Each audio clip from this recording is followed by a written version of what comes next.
Okay, you want to start that?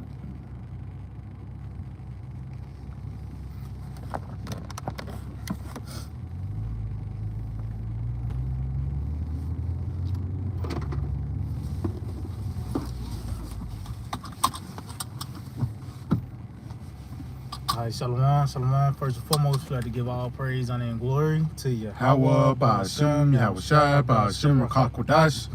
I'd like to give double honors to the apostles and elders of Great Millstone. I'd like to say shalom to the elect that teach the word in all true faith and sincerity. And today I got the brother, Rain. I'm the brother Barak, and with Akim from the Great Millstone Church of Birmingham. And what else could we do but prophesy, man? You know, in the time that we're coming into, we're going to need Yahweh Ba'Shem Yahushua. The Lord is going to take carnality out the picture, man. There's not going to be no formula, no plan to endure and withstand Jacob's trouble, man. Yeah. You know?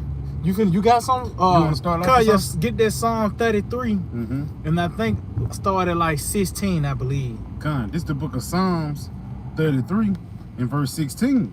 It says, there is no king saved by the multitude of an host. Mm-hmm. A mighty man is not delivered by much strength. Yeah, and we can go into the records concerning this because you had the mighty Goliath. Yeah. And he had all the caves, and he was the warrior for the Philistines. But the Lord set up with the young lad David, took him down with a stone, man. Mm-hmm. You know, and that stone sunk into his head. That's how powerful it was. You know what I mean? But as well as it talks about that being saved by a multitude of the host, you can actually go into the history of the Medo-Persian Empire. Yeah, million-man army. Yeah, when they had that sect in their military. Immortals. The immortals. You know? Mm-hmm. And despite that, the vast numbers, the Lord set up where the Greeks, you know what I mean, would overtake them. Yeah, I mean, yeah. And it was seen like they was out of their mind to come against them.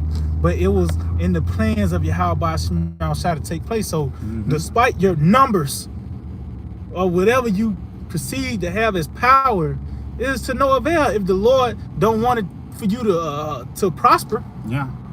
If I may add, because the Lord, he signed off on prosperity. Yep. Like he signed off on the ones who win the war. Yep. So ultimately, all these things is in the hands of Yahweh Ba'Shem Yahushua. That's it. But a lot of these guys do, they try to X them out. Think they can get it on their own way, man. You know?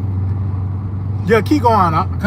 Psalms 33, and I'm going to start at verse 16 again. It says, there is no king saved by the multitude of an host. A mighty man is not delivered by much strength. Yep, keep going. A horse is a vain thing for safety. Neither shall he deliver any by his great sight. See, great strength. See, and that's the time we're coming into. Where it's nothing carnal will get you out of the time of trouble, man.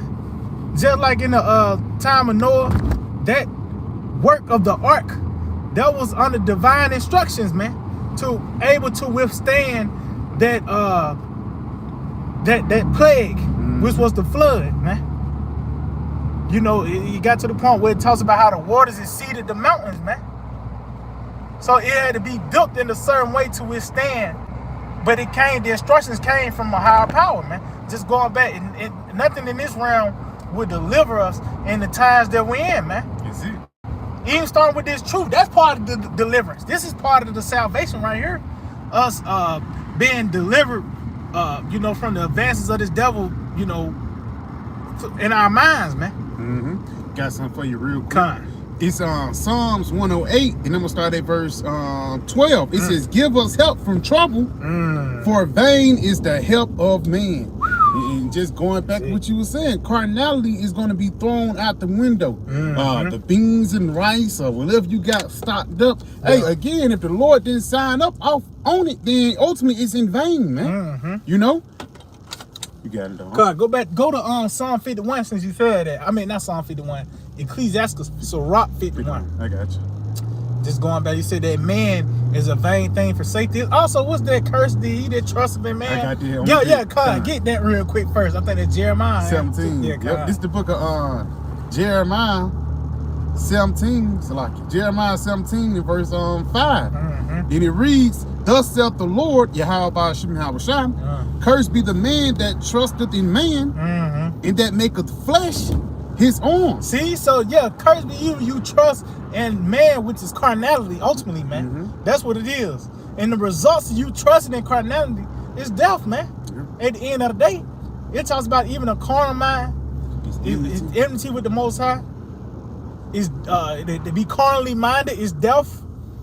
That what it begins. It begins with that carnal thought, and the results is you die, man. You know, but cursed be on you unto you that trust in beans and rice and the scrap, and especially those that trust in Esau, because they're gonna ultimately lead to you taking that thing, man. Because niggas just trusting motherfuckers who write their check, man. Your damn boss can be a mega demon, you know, but at the same time, you're gonna protect him just because he signed your check every damn 2 weeks. Hey, it's gonna get to a point where the Lord's gonna throw all that out the window, man. And the things that you trusted in, you're gonna realize how vain it is. That's it. For the guys who trusted in Esau, and even for the guys who trusted in a strap, man.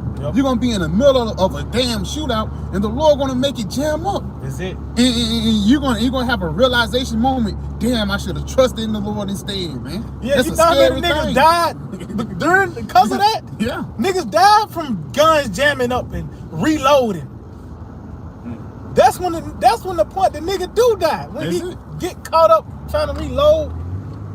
That's a demon. Thinking it's the Matrix and shit like that.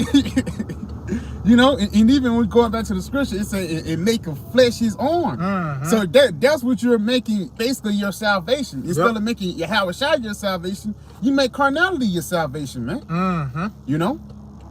Yep, but you got it a lot. It says, read this again. It says, cursed be the man that trusteth in man, and maketh flesh his arm, and whose heart departeth from the Lord. See?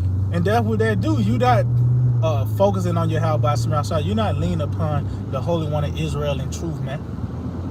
Because it begins with that carnally minded.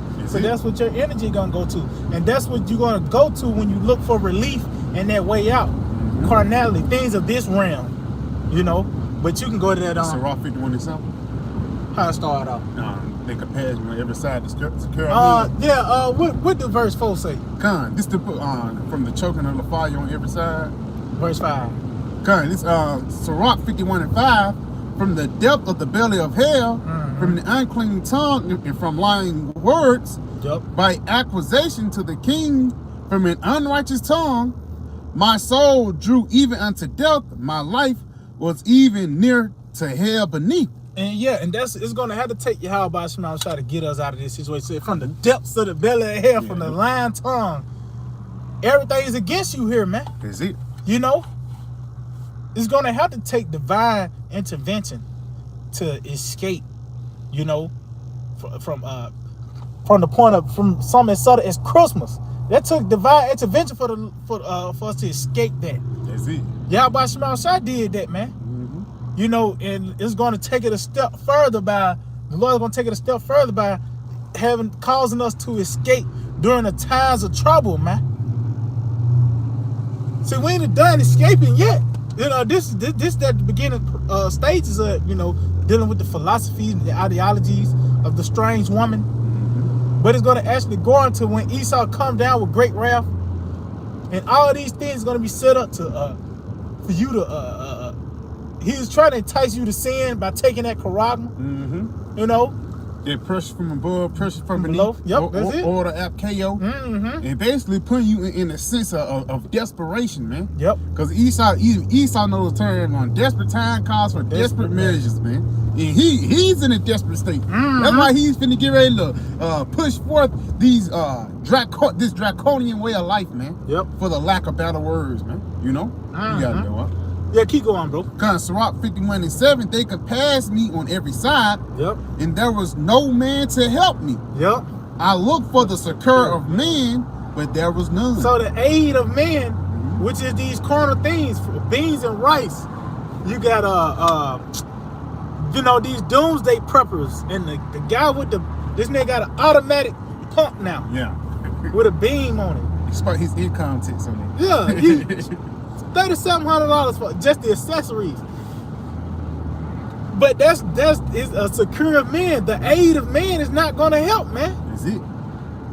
Oh, it tells you that what's that in the book of 2 Ezra, the 16th chapter? Sorrow is gonna be upon it on every side. So meaning the help is gonna have to come on high. Is it? When you read Psalms 121, we look up from whence cometh our help, which is Yahweh Shemel. Yahweh, he's the one that's gonna deliver us, man. You know, all the way up to the ultimate deliverance when he have his grand appearance, man. You guys keep going on that, I think. All right, current. So like I got some real okay, quick. you got it, bro. So like my bad. This Psalms 46:10, just real quick. Yeah. Be still and know that I am the Most High Yahweh Shemel Shai. I will be exalted among the heathen. I will be exalted in the earth. You got it, bro. And just going back, just looking towards Yahweh Shemel Shai, says be still. Because once people are in a desperate mindset, for lack of better words, they don't think. Like the elder always say, anticipation versus reaction. You know? So people, instead of they're gonna react, and the first reaction is gonna trust in Esau, or trust in these carnal things. But the ones that's in the spirit, they're gonna trust in Yahweh Shemel Shai, man. That's it. You know? And there's gonna and in it, it's going to be impossible. It's going to have to happen. Is it? The unbelievable, you know, breaking the laws of physics, as they say, that's the only way. As we go into the records concerning how certain men was delivered. Matter of fact, keep going on that Psalm 51 if you got some. Sirach 51. Sirach 51 and verse 8. Then thought I upon thy mercy, O Lord, and upon thy acts of old. See, and we can go into the records concerning how certain men actually became invisible. Even our Lord Yahweh turned invisible, man. Is it? Food materializing, you know, to be preserved from the famine. And a plethora of other things, you know, how the Lord, even with the 4 lepers, the Lord drove out that Syrian army. And they was left with gold and certain precious raiment and food and shit. How other conclusions can you come to? But Yahweh Shemel Shai, man. Is it a divine intervention? That's it, man. You know. You got it though. I read that again, bro. It says Sirach 51 and 8. Then thou I upon thy mercy, O Lord, and upon thy acts of old. And they show you as well. That's how we're gonna hold fast. That's how we're gonna trust in the Lord, by thinking upon the answer. Meditate upon what the Lord have done in his previous works, man. Is it? And if I may, even reminded the Lord, man. Is this the same power that delivered from Egypt? You know, ain't like our power Yahweh Shemel Shai have went away. No, this power is still alive and well, man. You know, and especially when things get tough, you know, when you between a rock and a hard place, hey, that's the best time for the Lord to show up, man. You know, Jake just wants some simple things. He wanted a brand new car. You still got the water running. You can still go to Walmart. Hey, man, you really in your comfort, man. Even if you might be in a fucked up situation, hey, you really still in your comfort. You can still cut the lights on, and you still have running water. It's going to be a day when all these different comforts are going to be taken away, man. And you're not going to be able to do nothing but lean upon Yahweh Shai, man. That's it. You know? Go back to Sirach 51. Yeah, keep going on that. Sirach 51 and 8 again, it says, then thou I upon thy mercy, O Lord, and upon thy acts of old, how thou deliverest such as wait for thee, and savest them out of the hands of the enemies. See, it's the Lord, and guess what? He want to show his power, man. Yahweh Shemel Shai want to show his power. That's why it's constantly written throughout the scriptures how the Lord's going to judge the wicked, and how he's going to deliver too. See, the Lord ain't just sitting back. He's ready to glorify his name once again on the earth, man. And this, we in the beginning stages of it.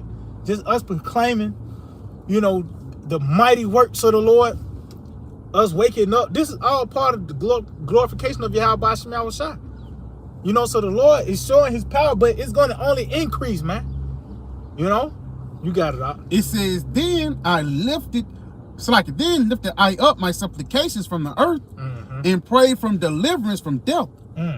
It says, I called upon the Lord, the Father of my Lord, that he would not leave me in the days of my trouble and in the time of the proud when there was no help. In the time of the proud.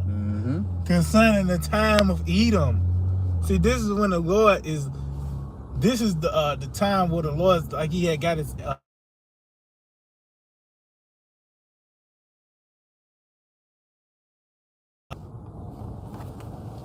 I think it's still on. Come. Yeah, let me read this again. Yeah, read that again. It says, I called upon the Lord, the Father of my Lord, that he would not leave me in the days of my trouble. So like in the time of the proud when there was no help. See, when there was no help, meaning what? The nothing carnal. It's only going to be Yahweh Hashem outside. That's why it tells you that in the book of Proverbs, the 1st chapter. Yeah. And they shall call upon me. Also in the book of Zechariah, it talks about how, you know, pretty much in the time you're going to be asking for deliverance. Yeah. And it's going to only go to Yahweh Hashem outside. It's only, you know, the Lord has the power to save, man. Yeah. And that's why even we open up the video, we give all praises. In that day, it's not like any other power is going to get that rep.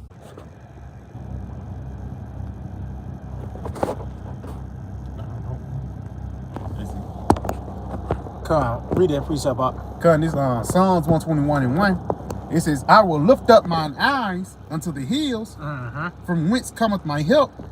So that shows our help is going to come from on high, man. It's going to have to come from on high. You got it. My help coming from the Lord, which made heaven and earth. My help come from Yahweh Hashem outside, who made heaven and earth. Because he's the one that is, and people when think about the creation, they just think about trees and birds. But even the events that takes place, the Lord is the creator of that. So who else could we, because the Lord wrote about the destruction, but as well as he wrote about the deliverance, man. You know? So we just hope that the Lord write us into that, the ones that are appointed unto salvation. You know, but it's gonna have to take. We're gonna need a miracle. Is it? This devil got robot dogs and shit, and you gotta eat. You know what I mean? You gotta drink water. The Lord already set that up. You gotta eat and drink and shit. You know, got elements and shit like that. This devil got the reins of these resources. Our life is about to drastically change, man. To what we're gonna have to get off the grid pretty much, and however the Lord set up, but it's gonna be the Yahweh Hashem outside. It's gonna be the cause of our preservation, man. Is it? You know. So you got anything else out? So yeah, I can just hold to edify, like to give all praise, honor, and glory to Yahweh, Ba'ashem, Yahweh Shai, Ba'ashem, Rakak. Double honors to the apostles and elders of Great Millstone. Like to say shalom to the elect that teach the word in our true faith and sincerity. DTA, abide. Soon. Very soon. Tonight.